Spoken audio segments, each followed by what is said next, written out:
Normal future ஃபோனில் வெறும் 3.5 mm பின்னை மட்டும் வச்சு ரேடியோவை ப்ளே பண்ண முடியுமா அப்படிங்கிறத இந்த வீடியோவில் பார்க்கலாம். நான் இந்த மொபைல் எடுத்து ரேடியோக்குள்ளார போய் உள்ளார கிளிக் பண்ணால் ஹெட்ஃபோன் வேணும்னு கேட்குது. ஸோ நான் இந்த ஹெட்ஃபோனை வச்சு இன்சர்ட் பண்ணி ப்ளே பண்ணி பார்க்குறேன்.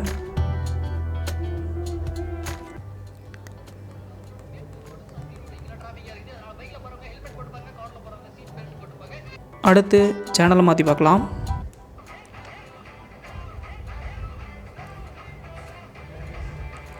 அதுக்கடுத்து ஆக்ஸ் கேபிள் வச்சு செக் பண்ணி பார்க்கலாம். இந்த ஆக்ஸ் கேபிள் எடுத்து இன்சர்ட் பண்ணுறேன், ப்ளே பண்ணுறேன்.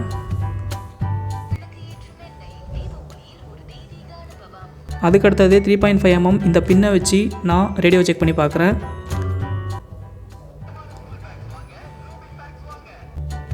ஸோ இந்த பின் இருந்தாலே ரேடியோ ஒர்க் ஆகுது. இந்த மாதிரி உங்கள்கிட்ட ஏதாவது ஐடியா இருந்தால் மறக்காமல் கமெண்ட்டில் சொல்லுங்கள். இந்த வீடியோ பார்த்ததுக்கு நன்றி.